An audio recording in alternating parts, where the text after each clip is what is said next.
Venons-en à Ésaïe 36 et 37.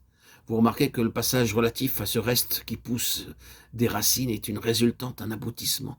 Le chapitre 36 nous parle de Sanchérib et de son envoyé, Rabshakeh, qui jette le gant par ses discours orgueilleux et provoquants, non pas tant à Ézéchias et aux Juifs qu'à leur Dieu. Il se vante impudemment d'avoir raison de Dieu, de tous les dieux des peuples de la terre, aucun n'a pu résister à son maître. Comment serait-il autrement du Dieu des Juifs? Et le voilà sous les murailles de Jérusalem, clouant pour ainsi dire son insolent défi aux portes même de la ville sainte. Et pourquoi donc Dieu a-t-il permis cela? Il les a pourtant vus venir de loin, du fond de la Syrie, quand ils se sont mis en route pour Jérusalem. Pourquoi ne les a-t-il pas arrêtés, détournés de leur projet? Comment se fait-il qu'il ne soit pas intervenu en faveur de son peuple? Pourquoi n'a-t-il pas suscité des obstacles, mis des circonstances à la traverse de leur plan de campagne? Pourquoi a-t-il permis qu'ils viennent jusqu'ici, qu'ils installent leur camp tout autour de la ville, qu'ils en organisent le siège? Et puis, laisser de telles paroles sortir de leur bouche, pourquoi? Quelles que soient les apparences, tout cet ensemble est le fait d'un Dieu souverain et tout-puissant. C'est lui qui a autorisé tout cela. C'est lui qui a laissé les choses en venir au point précis où elles en sont maintenant. Ézéchias reçoit la lettre, déchire ses vêtements, se revêt d'un sac et s'en va déployer le parchemin devant l'Éternel. Oh, quelle détresse!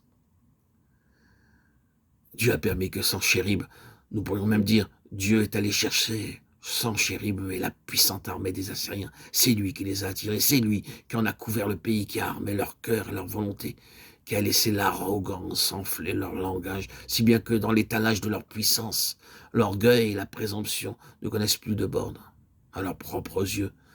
C'est tout juste si le ciel lui-même n'est pas à leur service. Très bien, mais c'est Dieu qui est derrière tout cela. C'est Dieu qui les a amenés là. Il a un reste en vue. Il faut que le reste prenne racine. Quand Sanchérib et les Assyriens sont allés aussi loin qu'il leur est possible d'aller, quand ils se sont enflés jusqu'à l'extrémité, jusqu'à l'extrême limite de leur capacité, quand leur suffisance et leur insolence sont allés jusqu'au nu, alors à cause de son reste, Dieu envoie un ange. Certainement, pour faire face à une pareille situation, Dieu aura besoin d'une puissante armée.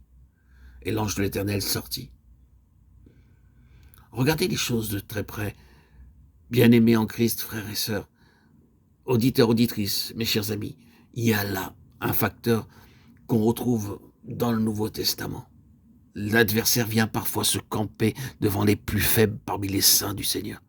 Et il cherche à les impressionner par son importance, par sa grandeur.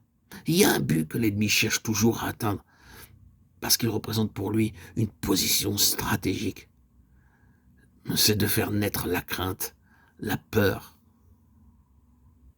dans le cœur de l'enfant de Dieu.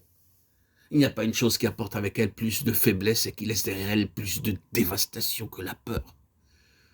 Si l'ennemi peut insinuer la peur dans nos cœurs, il tient la place. Aussi ne manquera-t-il pas de faire étalage de sa personne et de s'efforcer par tous les moyens de nous intimider par un déploiement outré de ses forces.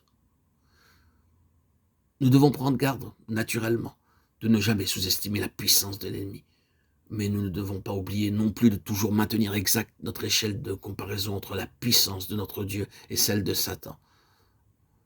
La faiblesse de Dieu est plus que suffisante pour tenir en échec toute la puissance de Satan. Quel est, en dernière analyse, le vrai sens de cette histoire?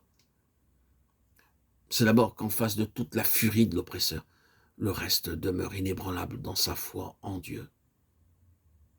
Ensuite, Dieu démontre que s'il a laissé l'ennemi se livrer à de tels excès, c'était simplement pour faire la preuve que son reste ne peut pas être détruit.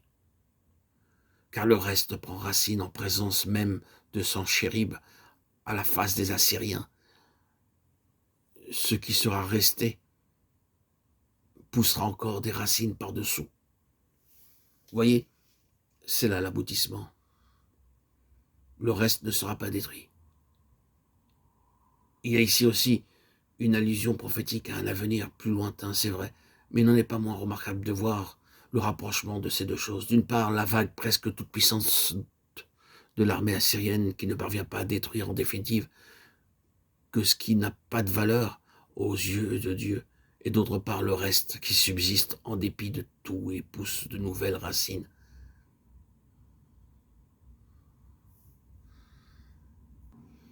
Et maintenant, prenez bien encore note de ceci, vous qui êtes en pleine mêlée, qui connaissez cette furie de l'oppresseur, et savez avec quelle âpreté l'ennemi poursuit la réalisation de ses plans.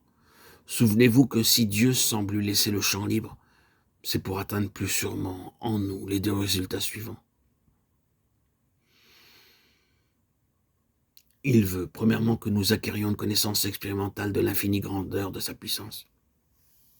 Et qu'elle ne doit pas être l'infini de cette puissance, pour qu'un ange soit tout ce dont il a besoin pour réduire à rien l'immense armée assyrienne. D'une part donc, il veut que nous fassions la découverte de ce qu'il y a d'infini dans sa puissance. D'autre part, il prend occasion des œuvres même de l'ennemi pour enfoncer nos racines encore plus profondément. Des racines par-dessous, du fruit par-dessus. C'est là, nous en sommes certains, ce que Dieu est en train de faire. À travers toutes nos épreuves, le reste poussera encore des racines par-dessous. Oui, c'est de cela que Dieu a besoin.